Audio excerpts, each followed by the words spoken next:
ঢাকায় শিক্ষার্থীদের সঙ্গে আইনশৃঙ্খলা বাহিনীর ধাওয়া পাল্টা ধাওয়া, শিক্ষা উপদেষ্টার পদত্যাগ দাবিতে রাজধানীর বাইরেও বিভিন্ন স্থানে বিক্ষোভ, সড়ক অবরোধ।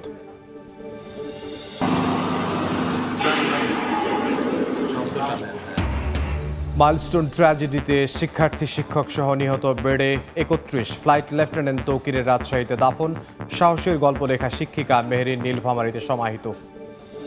বান্দরবানে পাওনা টাকা চাওয়ায় বন্ধুকে অপহরণের পর হত্যা, মূল হোতা সহ গ্রেফতার ২। যশোরে যুবককে পিটিয়ে হত্যা, পলাতক অভিযুক্ত দম্পতি ধরতে মাঠে পুলিশ। এবং অবশেষে আলোর মুখ দেখছে তিস্তা মহাপরিকল্পনা। ১০ বছর মেয়াদে ১২,০০০ কোটি টাকার প্রকল্প শুরু। জানুয়ারিতে বিনিয়োগ করবে বাংলাদেশ, চীন। ২রা আগস্ট তিস্তা সেতুর উদ্বোধন। বাংলার সময়ের সঙ্গে আছে আমি ইমদাদুল হক। শিক্ষা উপদেষ্টার পদত্যাগ দাবিতে বিক্ষোভকে কেন্দ্র করে শিক্ষার্থীদের সঙ্গে আইনশৃঙ্খলা রক্ষা বাহিনীর ধাওয়া পাল্টা ধাওয়া হয়েছে। এই ঘটনায় বেশ কয়েকজন আহত হয়েছেন। দুপুরে সচিবালয়ের গেট ভেঙে ঢুকে পড়ে বহু শিক্ষার্থী। বেশ কয়েকটি গাড়ি ভাঙচুর শুরু করে তারা।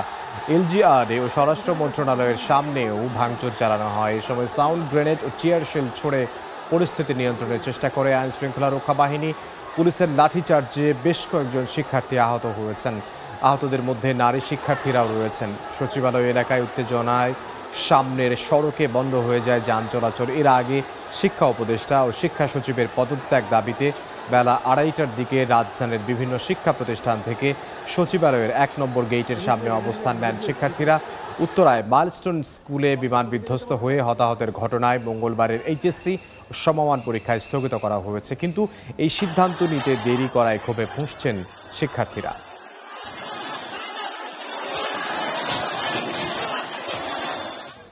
এই মুহূর্তে সচিবালয়ে আছেন সহকর্মী প্রসূন আশিস, সরাসরি যাব তার কাছে। প্রসূন,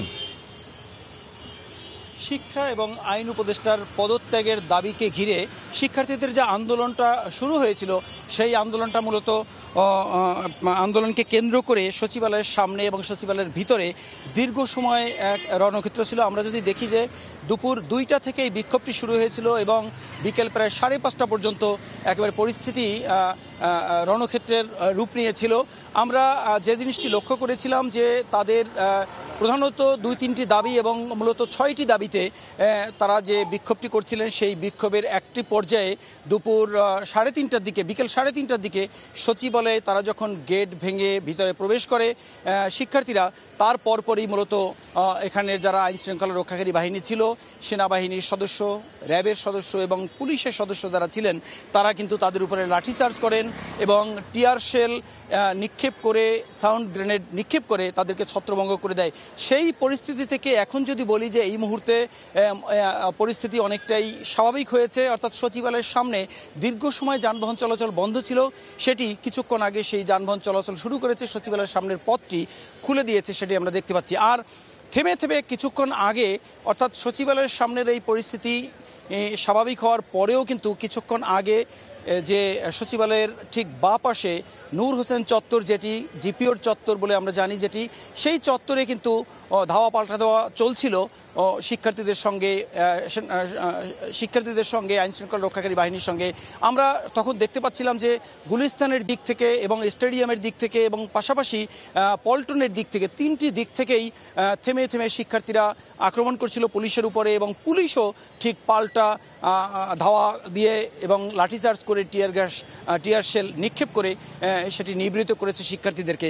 আমি যদি একটু বলি যে এই বিক্ষোভটি শুরু হয় মূলত গতকাল যে মর্মান্তিক ঘটনা ঘটেছে মাইলস্টোন দিয়াবাড়ি উত্তরার মাইলস্টোন শিক্ষা প্রতিষ্ঠানের উপরে যে বিমান বিধ্বস্ত হয়েছে, মূলত সেই ঘটনাকে কেন্দ্র করে এই দিয়াবাড়িতে মাইলস্টোন শিক্ষা প্রতিষ্ঠানের উপরে বিমান বাহিনীর একটি প্রশিক্ষণ বিমান, সেটি বিধ্বস্ত হওয়ার প্রেক্ষিতে কিন্তু ৩১ জন নিহত হয়েছে, যার মধ্যে অধিকাংশই শিক্ষার্থী। তো সেই ঘটনাকে কেন্দ্র করে তারা বারবারই দাবি করছিলেন যে শিক্ষা প্রশাসন তারা এই যত শিক্ষার্থী মারা গেছে সেটি গোপন করেছে, আমাদের প্রকৃত শিক্ষার্থীর নিহত শিক্ষার্থী এবং আহত শিক্ষার্থীর সংখ্যাটি জানাতে হবে।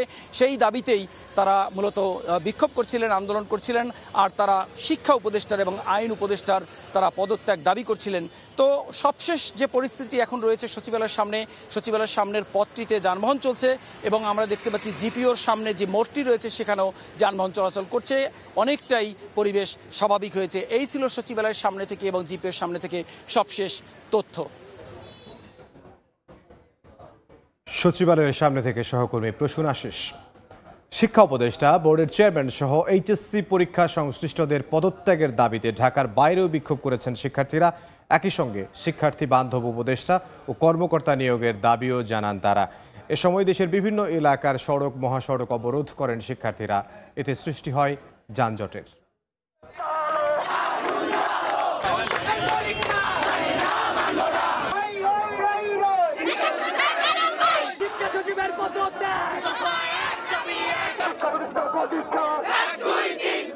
আবারও রাজপথে শিক্ষার্থীরা, দাবি আদায়ে বিভিন্ন স্লোগান।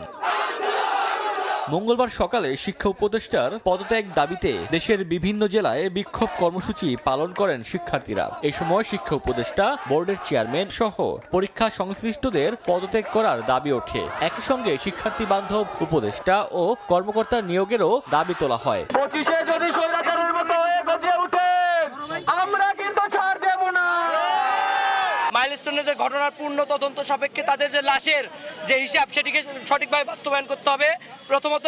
দ্বিতীয়ত আমাদের এইচএসসি 25 ব্যাচের গ্রেডিং সিস্টেম সহ যে 6 দফা সেটিকে বাস্তবায়ন করতে হবে। শিক্ষা উপদেষ্টা আমাদের সাথে যে নাটকটা করছে গত সারা রাত যাবত, তার আমরা তীব্র নিন্দা জানাই এবং জনসম্মুখে তার ক্ষমা দাবি আদায় করতে হবে। শিক্ষার্থীদের অভিযোগ, বিমান দুর্ঘটনার পর রাষ্ট্রীয় শোক ঘোষণা হলেও এইচএসসি পরীক্ষা স্থগিত হয়নি। বিভিন্ন মহলের সমালোচনার পর গভীর রাতে পরীক্ষা স্থগিত করা হয়। পাশাপাশি পরীক্ষা শুরুর 2 ঘন্টা আগে নোটিশ জারি করা দায়িত্বহীনতার পরিচয় বলে অভিযোগ করেন শিক্ষার্থীরা। রাত 2টার পরে এটা ক্রীড়া উপদেষ্টা বলা হয়েছে, তো সেখানে শিক্ষা উপদেষ্টার একটা ফল্ট আছে, তো এখানে তার একটা জবাবদিহিতা করতে হবে। 3:30টার সময় উনি ডিসিশন দিল, রাত্রে 3:30টার সময় কোন গভর্নমেন্ট ডিসিশন দেয় যে পরীক্ষা হবে না? আমাদের এক দফা দাবি হচ্ছে শিক্ষা উপদেষ্টার পদত্যাগ। তারা আমাদের শিক্ষা ব্যবস্থাকে নিয়ে তালবাহানা করছে। বিক্ষোভের সময় দেশের বিভিন্ন এলাকার সড়ক মহাসড়ক অবরোধ করেন শিক্ষার্থীরা। এতে সড়ক জুড়ে সৃষ্টি হয় তীব্র যানজট। এদিকে ময়মনসিংহ, বগুড়া সহ বিভিন্ন জায়গায় গায়েবানা জানাজা অনুষ্ঠিত হয়েছে। পরে রাজধানীর মাইলস্টোন স্কুলে বিমান বিধ্বস্তে নিহতদের আত্মার মাগফিরাত কামনা করে মোনাজাত করেন শিক্ষার্থীরা। ওমর ফারুক, সময় সংবাদ। এই মুহূর্তে সিলেটে আছেন সহকর্মী অপু বণিক, সরাসরি যাব তার কাছে।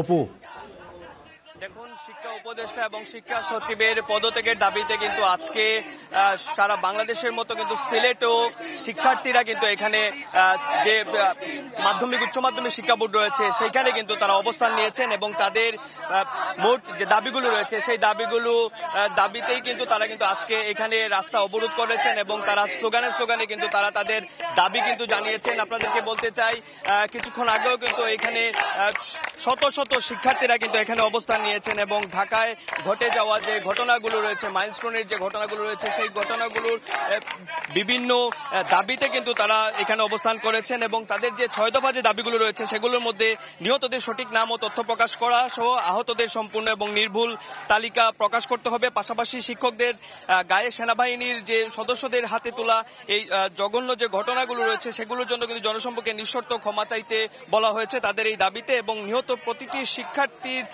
যে পরিবারকে বিমান বাহিনীর পক্ষ থেকে কিন্তু ক্ষতিপূরণ দেওয়ারও কিন্তু দাবি জানিয়েছেন তারা এবং বিমান বাহিনীর ব্যবহৃত যে ঝুঁকিপূর্ণ পুরনো যে প্লেনগুলো রয়েছে সেগুলো কিন্তু আধুনিক প্লেন চালু করতে হবে, এই দাবিগুলো রয়েছে এবং সর্বশেষ যে দাবিটি রয়েছে তাদের বিমান বাহিনীর প্রশিক্ষণ পদ্ধতি এবং প্রশিক্ষণ কেন্দ্র পরিবর্তন করে আরো মানবিক এবং নিরাপদ ব্যবস্থা চালু করার দাবিতে কিন্তু সিলেটের প্রায় 12টি শিক্ষা প্রতিষ্ঠানের 100-এর উপরে শিক্ষার্থীরা কিন্তু এখানে মাধ্যমিক উচ্চ মাধ্যমিক যে শিক্ষা বোর্ড রয়েছে সেই শিক্ষা বোর্ডের সামনে কিন্তু তারা স্লোগানে এখানে অবস্থান নিয়েছেন এবং 4টার পর থেকে কিন্তু তাদের এই কর্মসূচি কিন্তু আরো বেগবান হয়েছে এবং আমরা দেখতে পাচ্ছি এখানে সর্বস্তরের যে শিক্ষার্থীরা রয়েছেন তারা কিন্তু এখানে উপস্থিত হয়ে তাদের দাবিগুলো আদায়ের জন্য কিন্তু তারা এখানে অবস্থান নিয়েছেন এবং তাদের সাথে আমরা যেমনটি কথা বলেছিলাম তারা আমাদেরকে যেমনটি বলেছেন যে আমরা আমাদের দাবি না আদায়ের হওয়ার আগ পর্যন্ত কিন্তু আমরা এখানে অবস্থান নিব এবং ঢাকায় বিক্ষুব্ধ শিক্ষার্থীরা কিন্তু একটা সময় সচিবালয়ে ঢুকে পড়লে তাদের উপরে যে আইন শৃঙ্খলা রক্ষাকারী বাহিনীরা যেভাবে লাঠিচার্জ করেছে সেটার সেই কারণে কিন্তু তারা সিলেটের কিন্তু এখানে অবস্থান নিয়েছেন এবং এই অবস্থানের পাশাপাশি কিন্তু তাদের পর্যায়ক্রমে কিন্তু তাদের এই অবস্থানের সাথে কিন্তু আরো যে 12 থেকে 15টি শিক্ষা প্রতিষ্ঠান শিক্ষার্থীরা তারা কিন্তু তাদের এই আন্দোলনে কিন্তু সহমত পোষণ করেছেন এবং পরবর্তী ঘোষণা না দেওয়া পর্যন্ত কিন্তু তারা এখানে অবস্থান করবেন। তো এই ছিল সিলেট থেকে আমার কাছে সর্বশেষ তথ্য। সিলেট থেকে সহকর্মী অপু বণিক। উত্তরায় যুদ্ধবিমান বিধ্বস্তে মাইলস্টোন স্কুল অ্যান্ড কলেজের শিক্ষার্থীদের আর্তনাদে ভারী হাসপাতাল। করিডোর জুড়ে এখন শুধু স্বজনদের কান্না আর সৃষ্টিকর্তার কাছে ফরিয়াদ। শিক্ষক শিক্ষার্থী সহ নিহতের সংখ্যা বেড়ে দাঁড়িয়েছে 31 জনে। দগ্ধ হয়ে বার্ন ইনস্টিটিউট সহ বিভিন্ন হাসপাতালে ভর্তি আছেন 69 জন। তাদের অনেকের অবস্থায় আশঙ্কাজনক। নিখোঁজ সন্তানের খোঁজে আজও হাসপাতাল থেকে হাসপাতাল ঘুরছেন অনেকেই। রায়দুল ইসলাম শুভর রিপোর্টে বিস্তারিত।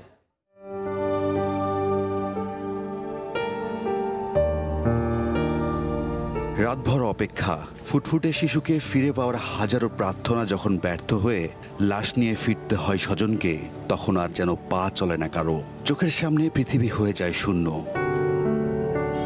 বিমান বিধ্বস্ত হয়ে মাইলস্টোন স্কুল অ্যান্ড কলেজের শিক্ষার্থীদের অনেকেই জাতীয় বার্ন ইনস্টিটিউট সহ রাজধানীর বিভিন্ন হাসপাতালে জীবন মৃত্যুর সন্ধিক্ষণে। যদি লাশ নেন তাহলে আপনারা আসেন, তখন আমরা রাত্রে ব্রাহ্মণবাড়িয়ার থেকে রওনা দিচ্ছি। লাশগুলো নিতে পারতেছি না, শুধু পুলিশ ক্লিয়ারেন্স নেই। হাসপাতালের বারান্দায় সন্তানদের খবর জানতে উদ্বেগ উৎকণ্ঠা নিয়ে অপেক্ষায় স্বজনরা। সিএমএসএ খুঁজছি, গতকালকে ঢাকা মেডিকেলও খোঁজা হয়েছে, পাওয়া যায়নি। আহতদের সহযোগিতার জন্য এগিয়ে এসেছেন স্বেচ্ছাসেবী সহ সর্বস্তরের মানুষ। বাদ যাননি তৃতীয় লিঙ্গের সদস্যরাও। রক্ত দেওয়ার জন্য আসছি এখানে, এখনো পর্যন্ত রক্ত দেওয়া হয়নি, আমরা রক্ত দিয়ে যাব। মঙ্গলবার দুপুরে বার্ন ইনস্টিটিউটের ব্রিফিংয়ে স্বাস্থ্য মন্ত্রণালয়ের বিশেষ সহকারী ডক্টর সাইয়েদুর রহমান জানান, নিহতের সংখ্যা বেড়ে দাঁড়িয়েছে 29 জনে। এদিকে মরদেহ এবং দেহাবশেষের সঠিক সংখ্যা দিতে কিছুটা সময় লাগবে বলে জানান তিনি। তথ্যের পার্থক্যগুলো দূর হতে হয়তো একটু সময় লাগবে, যেহেতু মৃতদেহ এবং দেহাবশেষ নিয়ে আমাদের কিছু পার্থক্য আছে। বার্ন ইনস্টিটিউটে গণমাধ্যমে মুখোমুখি হন শ্রম উপদেষ্টা অবসরপ্রাপ্ত ব্রিগেডিয়ার জেনারেল সাখাওয়াত হোসেন। ঢাকা শহরের মতো জনবহুল এলাকায় যুদ্ধ বিমানের প্রশিক্ষণ নিয়ে প্রশ্ন তুলে তিনি বলেন, ব্ল্যাক বক্স থেকে তথ্য না পাওয়া পর্যন্ত কি কারণে দুর্ঘটনা ঘটেছিল তা জানা সম্ভব নয়। এটা ব্ল্যাক বক্স অ্যানালাইসিস না করা পর্যন্ত বোঝা যাবে না এটা কি টেকনিক্যাল এরর না পাইলট। বিমান বিধ্বস্ত হয়ে হতাহতের ঘটনায় রাষ্ট্রীয় শোক পালন করছে জাতি। রাজধানীর উত্তরার এই মাইলস্টোন কলেজের দুর্ঘটনা পুরো জাতিকে কাঁদিয়ে তুলেছে। রয়ে গেছে কিন্তু হাজারো প্রশ্ন। এই প্রাণগুলো কি আর কখনো ফিরে আসবে? তাদের স্বজনরা কি তার সন্তানকে আর কখনো ফিরে পাবেন? হয়তো আর পাবেন না। রায়দুল ইসলাম শুভ, সময় সংবাদ, ঢাকা। রাজশাহীতে চিরনিদ্রায় শায়িত হলেন বিমান বিধ্বস্ত হয়ে প্রাণ হারানো পাইলট ফ্লাইট লেফটেন্যান্ট তৌকির ইসলাম। তার জানাজায় ঢল নামে মানুষের। এর আগে দুপুরে সামরিক রীতি মেনে বিদায় জানায় সশস্ত্র বাহিনী। কুর্বিটোলা বিমান ঘাঁটিতে ফিউনারেল প্যারেডে অংশ নেন 3 বাহিনীর ঊর্ধ্বতন কর্মকর্তারা। এ সময় পরিবারের সদস্যদের কান্নায় ভারী হয়ে ওঠে পরিবেশ। বিমান বাহিনী প্রধান air chief marshal Hasan Mahmud Khan বলেন, বিধ্বস্ত বিমানে কোনো ত্রুটি ছিল কিনা খতিয়ে দেখে ব্যবস্থা নেওয়া হবে।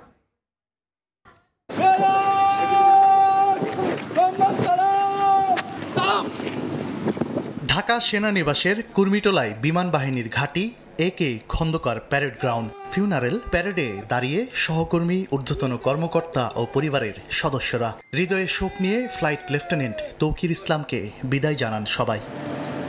মঙ্গলবার দুপুরে রাষ্ট্রীয় মর্যাদায় ফিউনারেল প্যারেডে শ্রদ্ধা জানান স্বরাষ্ট্র উপদেষ্টা, সেনাপ্রধান, নৌপ্রধান, বিমান প্রধান সহ সশস্ত্র বাহিনীর ঊর্ধ্বতন কর্মকর্তারা। মাত্র 27 বছরে তৌকিরের অকাল মৃত্যু নাড়া দিয়েছে দেশবাসীকে। পরিবার স্বজনের কান্নায় ভারী হয়ে ওঠে প্যারেড গ্রাউন্ড। শহীদ ফ্লাইট লেফটেন্যান্ট তৌকির ইসলাম আপনাদের সাথে চলাফেরাতে কোনো যদি দুঃখ দিয়ে থাকে, কষ্ট দিয়ে থাকে, আপনারা তাকে ক্ষমা করে দিবেন এবং তার পরিবারের প্রতি আপনারা সমবেদনা জানাবেন, তার পরিবারের পাশে থাকবেন আপনারা। গুজবে কান্না দেওয়ার আহ্বান জানিয়ে বিমান বাহিনী প্রধান বলেন, বিধ্বস্ত বিমানের ত্রুটি ছিল কিনা খতিয়ে দেখে ব্যবস্থা নেওয়া হবে। সোশ্যাল মিডিয়ার বিভিন্ন গুজব, মিস ইনফরমেশনে কান দিবেন না। একটি শক্তিশালী বিমান বাহিনী দেশের স্বাধীনতা ও সার্বভৌমত্বর জন্য অপরিহার্য। একটি উচ্চ পর্যায়ের তদন্ত টিম গঠন করে দিয়েছি। তারা অতি শীঘ্রই এই তদন্ত করে বের করবে যে কি ঘটনা ঘটেছিল এবং তার ভিত্তিতে আমরা ভবিষ্যতে যদি কোনো কিছু ভুল ত্রুটি থাকে তার অবশ্যই ব্যবস্থা নিব। ফিউনারেল প্যারেডের পর অনুষ্ঠিত হয় জানাজা। পরে অকুতভয় দেশপ্রেমিক তৌকিরের কফিনে ফুলের শ্রদ্ধা জানানো হয়।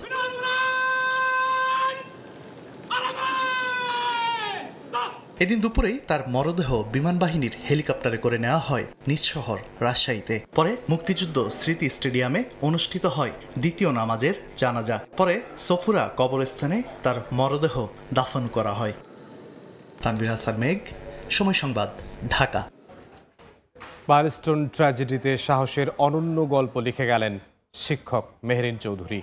নিজে অগ্নিদগ্ধ হয়েও জীবনের মায়া ত্যাগ করে অন্তত ২০ জন শিক্ষার্থীকে উদ্ধার করেন তিনি। তার মরদেহ নিজ গ্রাম নীলফামারীর জলঢাকায় নেওয়া হলে শোকের ছায়া নামে পুরো এলাকায়। বিস্তারিত জানাচ্ছেন নাজবুল ইসলাম নিশাদ, ক্যামেরায় ছিলেন শাকিল মামুন। সোমবার দুপুর 1:06 F-7 বিজিআই যুদ্ধবিমানটি উড্ডয়নের কিছুক্ষণ পরই আছড়ে পড়ে মাইলস্টোন স্কুলের একটি ভবনে। মুহূর্তেই আগুনের কুণ্ডলী ছড়িয়ে পড়ে। জীবন বাঁচাতে ছুটতে থাকে ছোট্ট সোনামণিরা।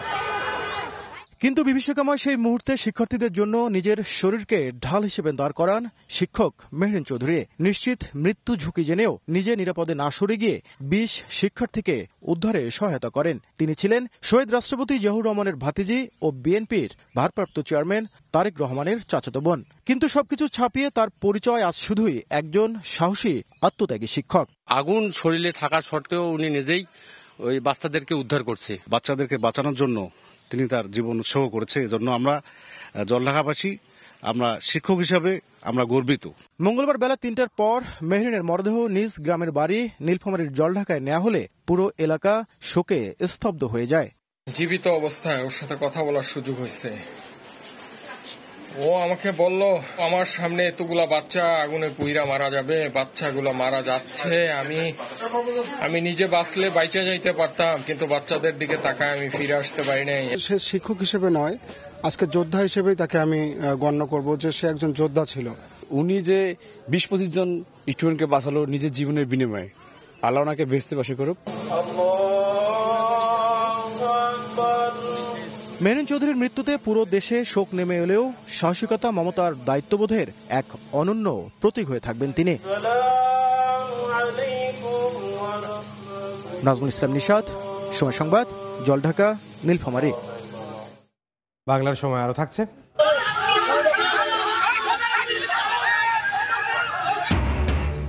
ফরিদপুরে শ্রমিক ইউনিয়নের নির্বাচনকে কেন্দ্র করে দুপক্ষের সংঘর্ষ।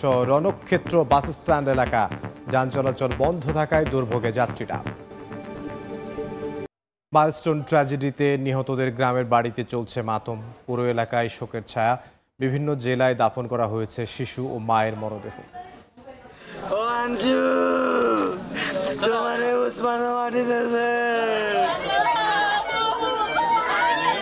প্রিয়জন হারানোর শোকে স্তব্ধ স্বজন ও এলাকাবাসী। মঙ্গলবার সকালে টাঙ্গাইলের সখীপুরে নেওয়া হয় তৃতীয় শ্রেণীর শিক্ষার্থী মেহনাজ আক্তার হুমায়রার মরদেহ। এই সময় পুরো এলাকায় নেমে আসে শোকের ছায়া। আদরের ৮ বছরের মেয়ের লাশবাহী গাড়ি ধরেই কান্নায় ভেঙে পড়েন বাবা। ওর মা বলছে যে আম্মু আমার যদি 1 মিনিট দেরি হয় তুমি বাইরে বেরোও না, তুমি ওইখানেই থাকো। কিন্তু এটা নিয়ে ওইখানে আসছিল 4 বান্ধবী, ওর খোঁজ পাওয়া গেছে আর 3 জনের খোঁজ পাওয়া যায় নাই। এইটুকু পুরা আমরা তো কিছুই বুঝি নাই, পাইছি কিন্তু কোন লাশ আছে খালি ব্যাগে করে নিয়ে গেছে গা। মাইলস্টোন স্কুল অ্যান্ড কলেজের 8ম শ্রেণীর শিক্ষার্থী তানভীর আহমেদের বাড়িও টাঙ্গাইলে। অনাকাঙ্ক্ষিত এমন মৃত্যুতে শোকার্ত পরিবার। তৃতীয় শ্রেণীর শিক্ষার্থী সাইমা আক্তারের লাশবাহী গাড়ি পৌঁছায় গ্রামের বাড়ির গাজীপুরে। এই সময় কান্নায় ভেঙে পড়েন স্বজনরা। এদিকে বিমান বিধ্বস্তের পর মেয়েকে বাঁচাতে শ্রেণীকক্ষের দিকে ছুটে গিয়ে প্রাণ হারানো মা রজনী ইসলামকে দাফন করা হয়েছে কুষ্টিয়ার দৌলতপুরে। আগেই স্কুলের বাইরে চলে যাওয়ায় প্রাণে বাঁচলেও মাকে হারিয়ে কান্না থামছে না শিশু মেয়েটির। কোনো না কোনোভাবে উনি আঘাতপ্রাপ্ত হয় মাথার পেছনে। এবং ওখানে উনি মৃত্যুবরণ করে। ভয়াবহ বিমান দুর্ঘটনার শিকার আরেক শিক্ষার্থী ১৩ বছরের আব্দুল্লাহ সামিম দগ্ধ হয়ে ঢাকা মেডিকেলে মৃত্যুর কোলে ঢলে পড়ে সে। গ্রামের বাড়ি শরীয়তপুরে ভেদরগঞ্জে বাবার কবরের পাশেই দাফন করা হয় ৬ষ্ঠ শ্রেণীর ছাত্র সামিমকে। এছাড়া বাগেরহাটের চিতলমারীতে চিরশায়িত হল ৩য় শ্রেণীর শিক্ষার্থী ফাতেমা আক্তার। তার মরদেহ গ্রামের বাড়িতে পৌঁছালে হৃদয় বিদারক পরিবেশের সৃষ্টি হয়। ফাহরি ফারজানা, সময় সংবাদ। বাংলার সময় আরো থাকছে। লিবিয়া হয়ে ইতালি যাওয়ার পথে দালালের খপ্পরে 5 মাস ধরে নিখোঁজ মাদারীপুরের 14 যুবক। মুক্তিপণ দিয়েও সন্তানের খোঁজ না পাওয়ায় দিশেহারা পরিবার। বান্দরবানে পাওনা টাকা চাওয়ায় বন্ধুকে অপহরণের পর হত্যা করে লাশ গুম করেছে আরেক বন্ধু। এ ঘটনায় অভিযুক্তকে 2 সহযোগী সহ গ্রেফতার করা হয়েছে। দুপুরে সংবাদ সম্মেলনে পুলিশ জানায়, নাইক্ষ্যংছড়ি উপজেলার ঘুমধুম ইউনিয়নের সৈয়দ নূরের কাছ থেকে 70,000 টাকা নেয় তার বন্ধু ইসমাইল।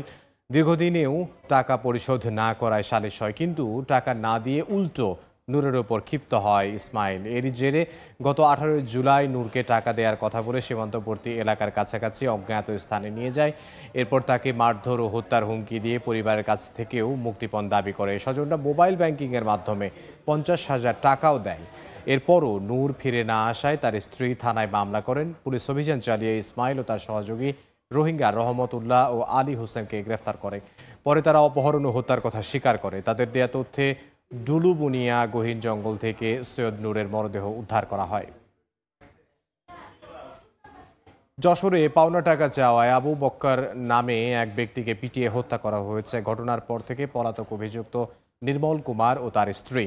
স্থানীয়রা জানান, সদর উপজেলার ফরিদপুর গ্রামের আবু বক্কর কিছুদিন আগে নির্মল কুমারের কাছে বাকিতে মুরগি বিক্রি করেন। দুপুরে বাকি টাকা চাইতে গেলে নির্মল ও তার স্ত্রী ক্ষিপ্ত হয়ে বাঁশের লাঠি দিয়ে তাকে বেধড়ক মারধর করেন।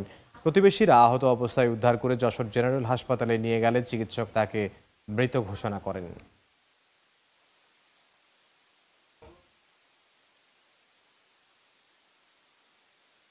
গোপালগঞ্জে পুলিশের গাড়িতে আগুন ও আইন শৃঙ্খলা বাহিনীর উপর হামলার ঘটনায় জড়িতদের আইনের আওতায় আনা হবে। নিরপরাধ কাউকে হয়রানি করা হবে না বলে জানিয়েছেন বিদ্যুৎ, জ্বালানি ও খনিজ সম্পদ মন্ত্রণালয়ের উপদেষ্টা মোহাম্মদ ফাউজুল করিম খান। দুপুরে জেলা প্রশাসক কার্যালয়ে মতবিনিময় সভা শেষে কথা বলেন তিনি। মাননীয় প্রধান উপদেষ্টা সেই বার্তাটাই দিয়েছেন যে আমরা গোপালগঞ্জে যাতে আমরা আশ্বস্ত করি আপনাদের যে আপনাদের এখানে কি বলে যে কোনো রকমভাবে যারা অন্যায় করেছেন, যারা ধরেন কি বলে যে পুলিশের গাড়িতে আগুন দিয়েছেন এবং আইনশৃঙ্খলা বাহিনীর কর্মকর্তাদের উপর হামলা করেছেন, তারা তো অবশ্যই আইন অনুযায়ী তাদের শাস্তি পাবেন। কিন্তু এছাড়া যাতে অন্য কেউ যাতে না হয়, ব্যবসা বাণিজ্য আপনাদের যে স্বাভাবিক জীবন যাতে বাধাগ্রস্ত না হয়, সেজন্য আমরা সবকিছু চেষ্টা করব। ফরিদপুরে শ্রমিক ইউনিয়নের নির্বাচনকে কেন্দ্র করে দুপক্ষের সংঘর্ষে রণক্ষেত্র বাস স্ট্যান্ড এলাকায় এতে বাস চলাচল বন্ধ হয়ে যায়। সকালে মোটর ওয়ার্কার্স ইউনিয়নের অবৈধ দখলদার ও প্রহসনের নির্বাচন আয়োজনকারীদের বিরুদ্ধে ব্যবস্থা নেওয়ার দাবিতে মানববন্ধন পালনের জন্য সড়কের পাশে দাঁড়ায় শ্রমিকদের এক পক্ষ। এ সময় অপর পক্ষ তাদের উপর হামলা চালায়। এরপরই শুরু হয় দুপক্ষের মধ্যে ধাওয়া পাল্টা ধাওয়া।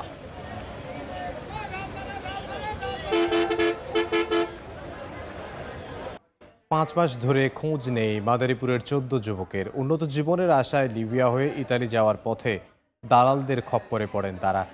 এরপর তাদের আটকে রেখে চালানো হয় অমানবিক নির্যাতন। লাখ লাখ টাকা মুক্তিপণ দিয়েও সন্তানের খোঁজ না পাওয়ায় দিশেহারা প্রতিটি পরিবার। পুলিশ বলছে লিখিত অভিযোগ পেলে ব্যবস্থা নেওয়া হবে। সঞ্জয় কর্মকার অভিজিতের রিপোর্ট, ছবি তুলেছেন সাদাত আকল। 5 মাস ধরে নিখোঁজ সন্তান, ফিরে পাবার আশায় ছবি হাতে দাঁড়ে দাঁড়ে ঘুরছেন বাবা।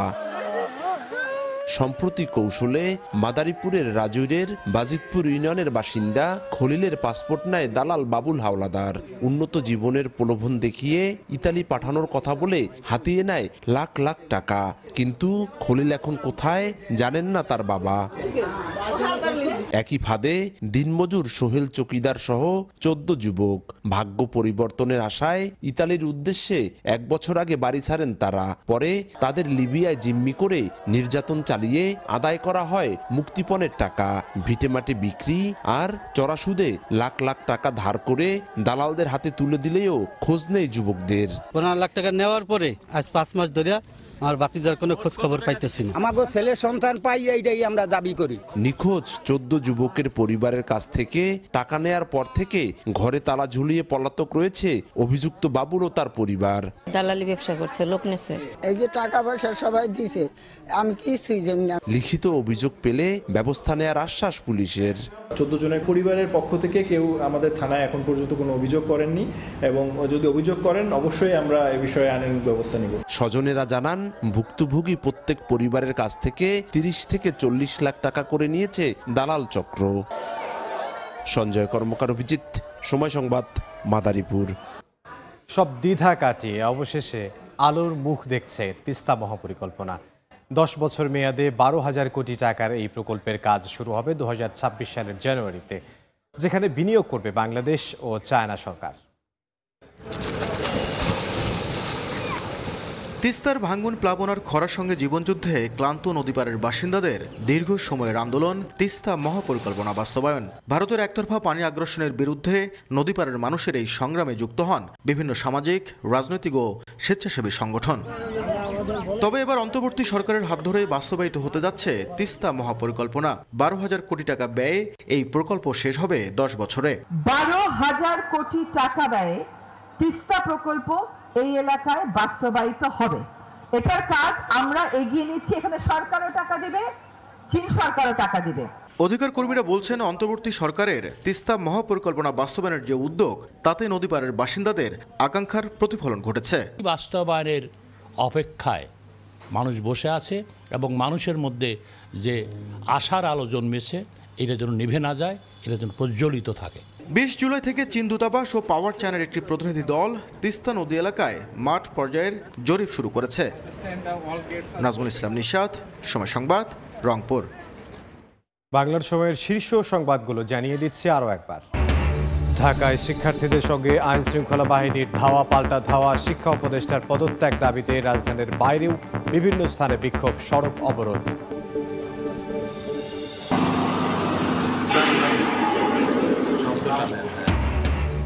মাইলস্টোন ট্র্যাজেডিতে শিক্ষার্থী, শিক্ষক সহ নিহতের সংখ্যা বেড়ে 31। ফ্লাইট লেফটেন্যান্ট তৌকিরকে রাজশাহীতে দাফন। সাহসের গল্প লেখা শিক্ষিকা মেহরিন নীলফামারীতে সমাহিত। এই ছিল বাংলার সময়ের সঙ্গে থাকুন সময়ের।